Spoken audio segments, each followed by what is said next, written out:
கோவாவின் அடுத்த முதலமைச்சராக அம்மாநில சட்டசபை சபாநாயகர் பிரமோத் சவந்த் பதவியேற்பார் என பாஜகவின் அதிகாரப்பூர்வ தகவல்கள் தெரிவிக்கின்றன.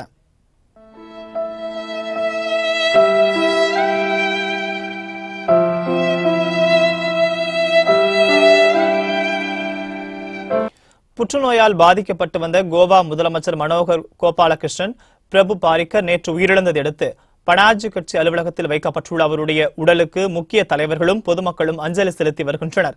மனோகர் பாரிக்கர் மறைவுக்கு முதலமைச்சர் எடப்பாடி பழனிசாமி, துணை முதலமைச்சர் ஓ பன்னீர்செல்வம், திமுக தலைவர் மு.க. ஸ்டாலின், தமிழக பாஜக தலைவர் தமிழிசை சவுந்தரராஜன் உள்ளிட்டோர் இரங்கல் தெரிவித்துள்ளனர். பாரிக்கரின் மறைவை அடுத்து தேசிய கொடி அரைக்கம்பத்தில் பறக்கவிடப்பட்டுள்ளது. இந்த நிலையில் பிரதமர் மோடி பனாஜியில் பாரிக்கர் உடல் வைக்கப்பட்டிருக்கும் இடத்திற்கு நேரில் சென்று அஞ்சலி செலுத்தினார். மேலும் மத்திய அமைச்சர் நிர்மலா சீதாராமன் உள்பட பாஜக முக்கிய தலைவர்கள் பலரும் அஞ்சலி செலுத்தினர். இதனையடுத்து மிராமர் கடற்கரையில் ஆயிரக்கணக்கானோர் முன்னிலையில் ராணுவ மரியாதையுடன் பாரிக்கர் உடலுக்கு இறுதிச் சடங்கு நடைபெற்றது.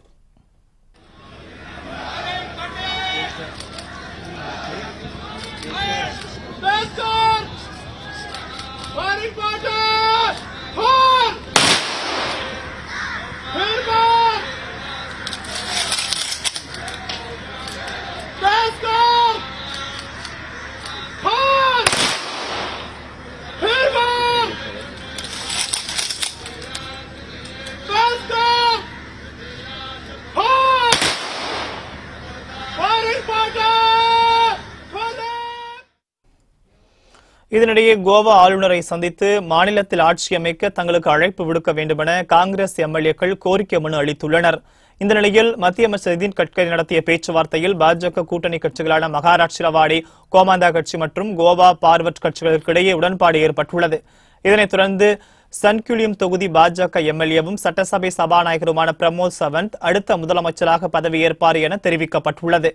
இது தொடர்பான அதிகாரப்பூர்வ அறிவிப்பு வெளியிடப்பட்டு இன்றே பிரமோத் சவந்த் கோவா முதலமைச்சராக பதவியேற்பார் என்றும் எதிர்பார்க்கப்படுகிறது. மக்களுக்கு அளித்த வாக்குறுதிகள் அனைத்தையும் காங்கிரஸ் தலைவர் ராகுல் காந்தி நிறைவேற்றுவார் என பிரியங்கா காந்தி தெரிவித்துள்ளார்.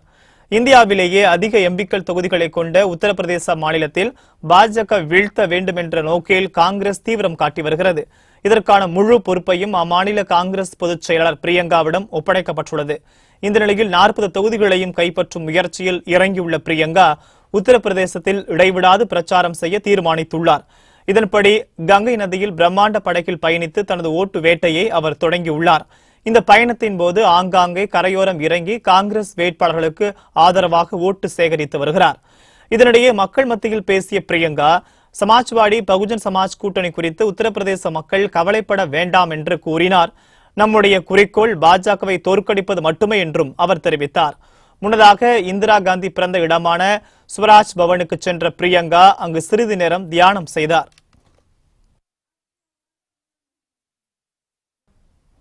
மக்களவைத் தேர்தலில் கள்ளக்குறிச்சி தொகுதியில் தேமுதிக துணை பொதுச் செயலாளர் சுதீஷ் போட்டியிடுவார் என அக்கட்சியின் தலைவர் விஜயகாந்த் அறிவித்துள்ளார்.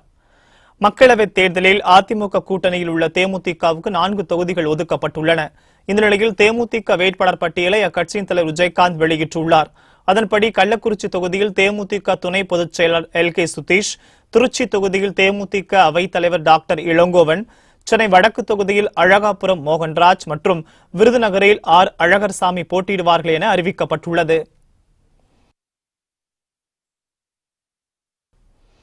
மக்களவைத் தேர்தலில் அதிமுக கூட்டணியில் உள்ள பாமக சார்பில் போட்டியிடும் வேட்பாளர்களின் 2வது பட்டியல் வெளியிடப்பட்டுள்ளது.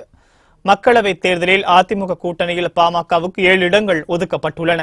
இந்த நிலையில் அக்கட்சியின் நிறுவனர் மருத்துவர் ராமதாஸ் 5 தொகுதிகளுக்கான முதல் வேட்பாளர் பட்டியலை வெளியிட்டுள்ளார். அதில் தருமபுரி தொகுதியில் அன்புமணி ராமதாஸ், விழுப்புரம் தொகுதியில் வடிவேல் ராவணன், கடலூர் தொகுதியில் டாக்டர் ஆர் கோவிந்தசாமி போட்டியிடுகின்றனர். மேலும் அரக்கோணம் தொகுதியில் ஏ.கே. மூர்த்தி, மத்திய சென்னை தொகுதியில் முனைவர் சாம்பல் ஆகியோர் வேட்பாளர்களாக அறிவிக்கப்பட்டுள்ளனர். இந்த நிலையில் எஞ்சியுள்ள 2 தொகுதிகளுக்கான பாமகவின் 2வது வேட்பாளர் பட்டியல் வெளியிடப்பட்டுள்ளது.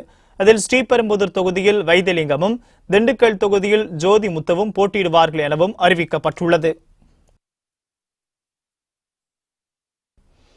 தமிழ் மாநில காங்கிரஸ் கட்சி சார்பில் என்.ஆர். நடராஜன் போட்டியிடுகிறார் என கட்சியின் தலைவர் ஜி.கே. வாசன் அறிவித்துள்ளார்.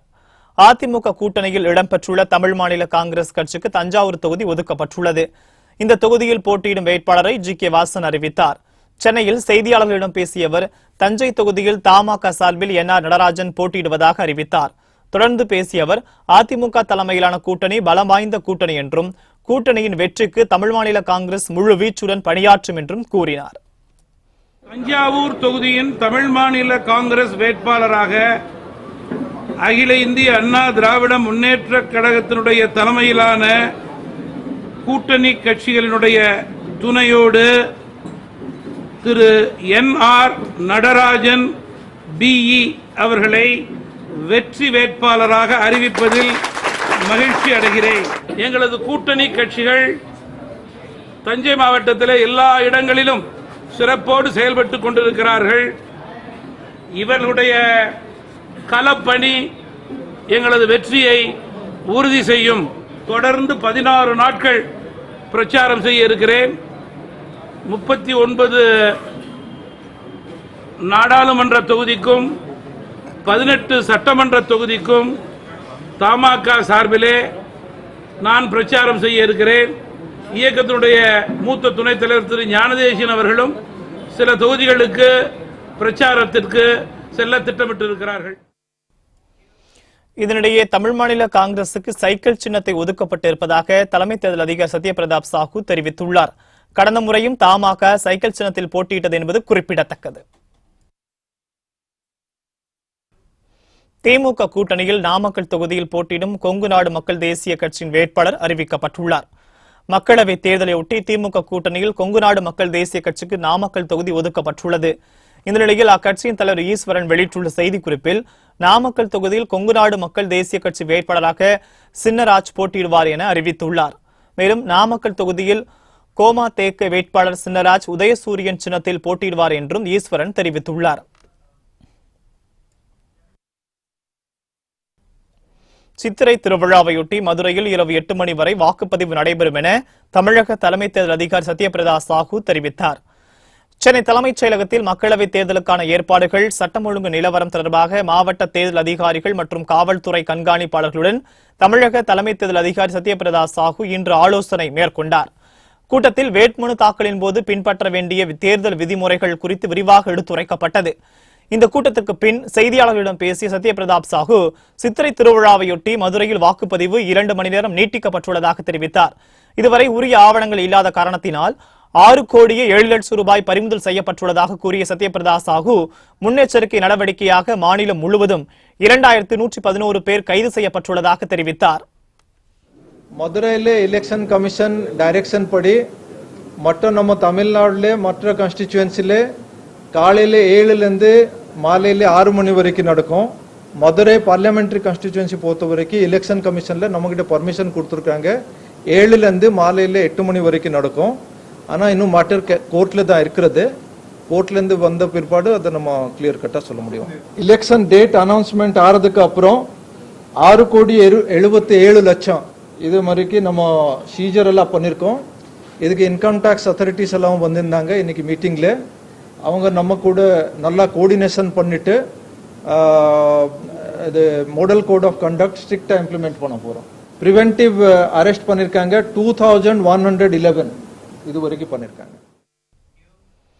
மக்களவைத் தேர்தலையொட்டி அதிமுகவின் தேர்தல் அறிக்கை இன்று வெளியாகும் என எதிர்பார்க்கப்படுகிறது. சென்னை ராயப்பேட்டையில் உள்ள அதிமுக தலைமை அலுவலகத்தில் OPS, EPS தலைமையில் அமைச்சர்கள், மாவட்ட செயலாளர்கள் ஆலோசனை கூட்டம் நடைபெற்றது. இந்த கூட்டத்தில் அதிமுக தேர்தல் குழுவால் அளிக்கப்பட்ட வரைவு தேர்தல் அறிக்கைக்கு இறுதி வடிவம் கொடுப்பது தொடர்பாக ஆலோசிக்கப்பட்டது. அமைச்சர்கள், மாவட்ட செயலாளர்களின் ஆலோசனைகளின்படி மக்கள் எண்ணங்களை நிறைவேற்றும் வகையில் தேர்தல் அறிக்கையில் ஒரு சில மாற்றங்களை மேற்கொள்ள OPS, EPS கூட்டாக முடிவு செய்துள்ளனர். இந்த நிலையில் கூட்டத்திற்கு பின் அதிமுக தேர்தல் அறிக்கை நாளை வெளியிடப்படலாம் என எதிர்பார்க்கப்படுகிறது. தமிழக மற்றும் தேசிய நலன் மற்றும் மாநில உரிமைகளை மையப்படுத்தி அதிமுக தேர்தல் அறிக்கை அமையும் என கரூர் நாடாளுமன்ற தொகுதி அதிமுக வேட்பாளர் தம்பிதுரை தெரிவித்தார்.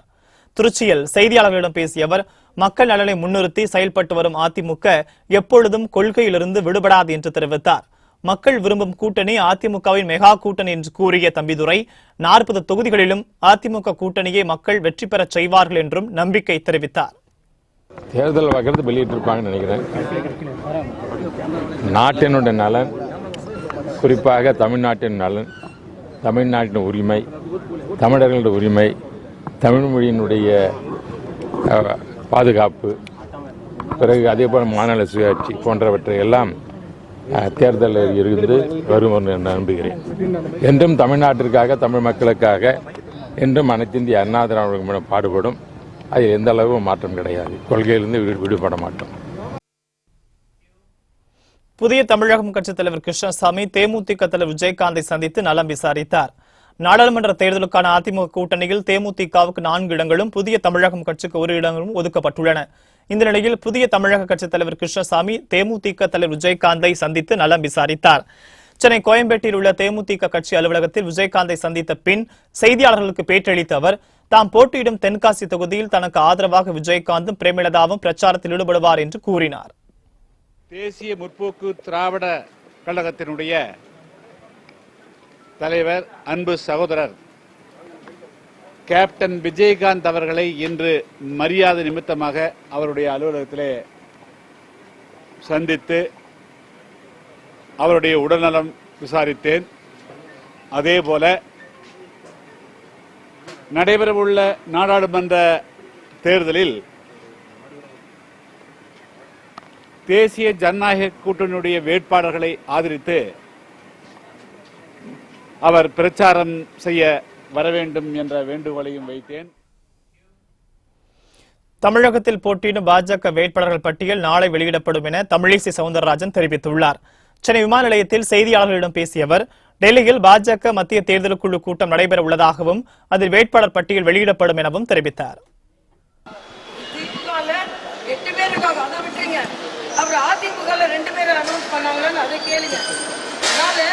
பட்டியல் வந்திருக்குது. பட்டியல முழுசா அலசி ஆராய்ந்துட்டு நான் சொல்றேன். நான் 3 மணிக்கு பிளைட் ஏறி இப்பதான் காலையில வந்திருக்கேன். முழுமையாக பட்டியலை நான் பார்த்தேன்.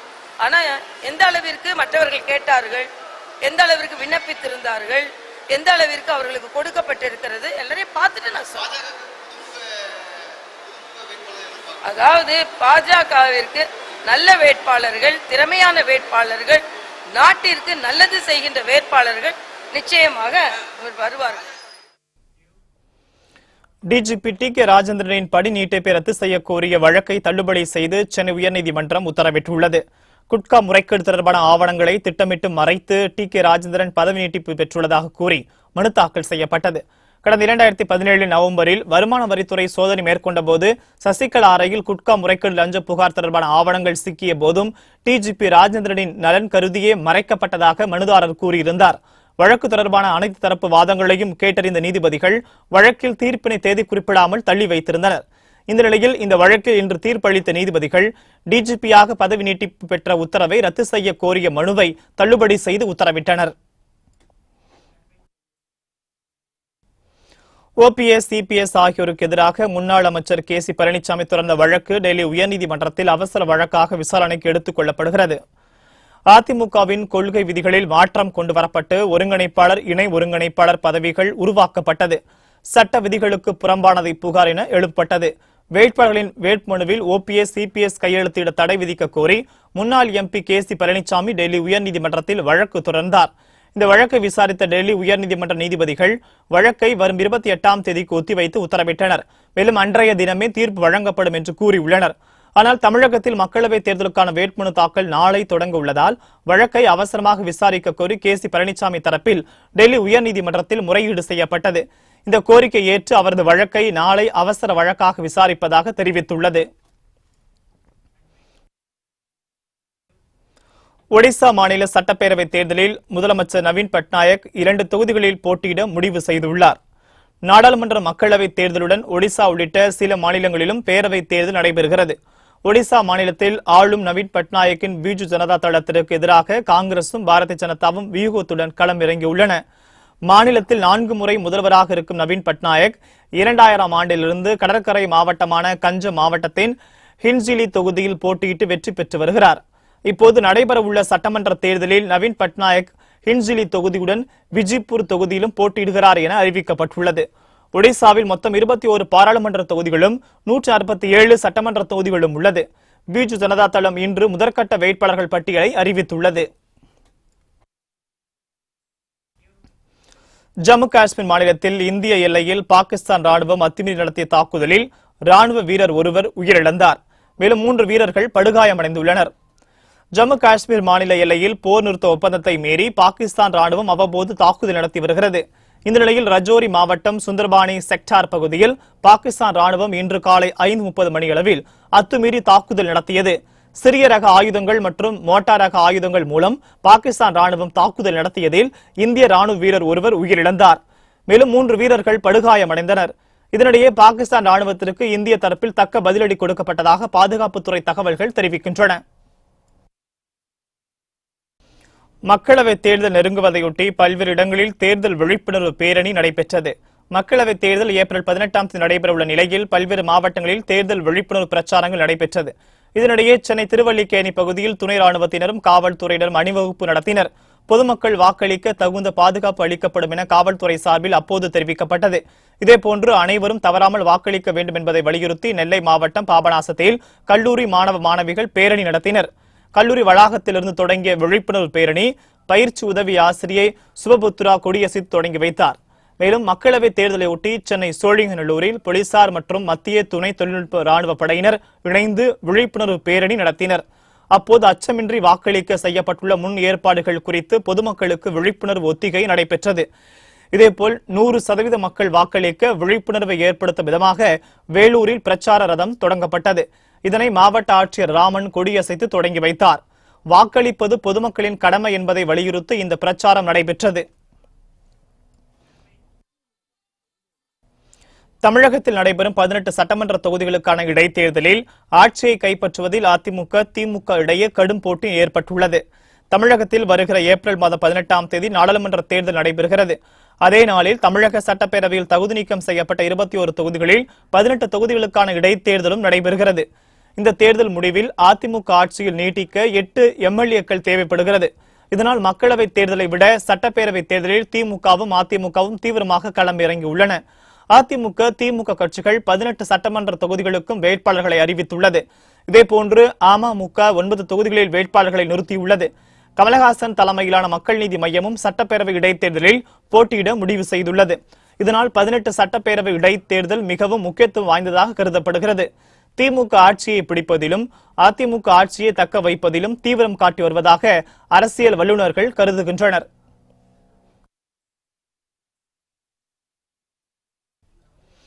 முகிலன் வழக்கு தொடர்பாக உயர்நீதிமன்றத்தில் சிபிசிஐடி முதற்கட்ட தகவல் அறிக்கையை தாக்கல் செய்துள்ளது. சமூக ஆர்வலர் முகிலன் கடந்த மாதம் 15ஆம் தேதி செய்தியாளர் சந்திப்பின் போது ஸ்டெர்லைட் துப்பாக்கிச்சூடு சம்பவத்தில் காவல்துறையினர் அத்துமீறல் தொடர்பான வீடியோவை வெளியிட்டார். அதன் பின்னர் மதுரை செல்வதற்காக எழும்பூர் ரயில் நிலையம் சென்ற முகிலன் காணவில்லை என்று கூறப்படுகிறது. இந்த நிலையில் முகிலனை மீட்டு தரக்கோரி பல்வேறு தரப்பினரும் போராட்டத்தில் குதித்தனர். இதனையடுத்து இந்த தொடர்பான வழக்கு சிபிசிஐடி போலீசாருக்கு மாற்றப்பட்டது. இந்த நிலையில் முகிலன் உயர்நீதிமன்றத்தில் சிபிசிஐடி முதற்கட்ட தகவல் அறிக்கையை தாக்கல் செய்துள்ளது. மேலும் 17 தனிப்படைகள் அமைத்தும் 251 சாட்சிகள் அடிப்படையில் முகிலன் வழக்கை விசாரித்து வருவதாகவும் தெரிவித்துள்ளது. இதனையடுத்து ஏப்ரல் 8ஆம் தேதி அடுத்த விசாரணை அறிக்கையை தாக்கல் செய்ய வேண்டும் என்று உயர்நீதிமன்றம் உத்தரவிட்டுள்ளது. விவசாய தோட்டத்தில் திறக்கப்பட்டுள்ள அரசு மதுபான கடையை அப்புறப்படுத்த வலியுறுத்தி பொள்ளாச்சியில் விவசாயிகள் மற்றும் பொதுமக்கள் போராட்டத்தில் ஈடுபட்டனர். பொள்ளாச்சி அருகே உள்ள செம்பானாம்பதி பகுதியில் அரசு மதுபான கடை திறக்கப்பட்டுள்ளது. இந்த கடையினால் சுற்றுவட்டாரத்தில் உள்ள மக்கள் கடும் பாதிப்புகளை சந்தித்து வருவதாக கூறி டாஸ்மாக் கடையை முற்றுகையிட்டு பொதுமக்கள் மற்றும் விவசாயிகள் போராட்டத்தில் ஈடுபட்டனர். விவசாய சங்க தலைவர் ஐயாக்கண்ணு தலைமையில் நடைபெற்ற இந்த ஆர்ப்பாட்டத்தில் டாஸ்மாக் கடைக்கு வருபவர்கள் பெண்களிடம் அத்துமீறி நடப்பதாகவும் கடையை உடனடியாக அப்புறப்படுத்த வேண்டும் என்றும் அவர்கள் வலியுறுத்தினர். மேலும் நடவடிக்கை எடுக்காவிட்டால் தங்கள் போராட்டம் தொடரும் எனவும் அவர்கள் எச்சரித்துள்ளனர். போதையில் இருக்கும்போதுதான் பொள்ளாச்சியிலே இளம் பெண்களை கற்பழித்து இன்று இந்தியாவும் பரபரப்பாக செய்திகள் போய் கொண்டிருக்கிறது. இங்கே ஒரு கடையை திறந்து பக்கத்துல பள்ளிக்கூடம் இருக்கு, பஸ் ஸ்டாப் இருக்கு. சாயந்தரம் 5 மணிக்கு ஸ்கூலுக்கெல்லாம் போயிட்டு புள்ள இறங்கி வந்தா போதையில இருக்கவன் கேட்கறான், எங்க போற வரியா கொஞ்ச நேரம் பக்கத்துல இருக்கான்னு கேட்டிருக்கான் பிள்ளைகளை. இந்த கடையை தூக்குறவள்ளி இப்படி எழுந்து போக மாட்டோம், இங்கேயே உட்காந்துருப்போம். எங்க அடிக்கிறியா அடிச்சுக்க, ஜெயில போறியா போட்டுக்க, எதை வேண்டுமென்றாலும் சொல்லு. இன்னொரு கற்பழிப்பு சம்பவம் இங்கே இந்த பொள்ளாச்சி ஏரியாவில் நடக்கக்கூடாது. பூந்தமல்லி அருகே தேர்தல் பறக்கும்படை அதிகாரி நடத்திய வாகன சோதனையில் தனியார் வங்கி பணம் 1 கோடி ரூபாய் பறிமுதல் செய்யப்பட்டுள்ளது. சென்னை அருகே பூந்தமல்லி அடுத்த நசரத் பேட்டையில் தேர்தல் பறக்கும் படையினர் இன்று வாகன சோதனையில் ஈடுபட்டுக் கொண்டிருந்தனர். அப்போது ஆக்சிஸ் வங்கிக்கு சொந்தமான வாகனத்தை சோதனையிட்ட போது அதில் 1,04,00,000 ரூபாய் பணம் இருப்பது கண்டறியப்பட்டது.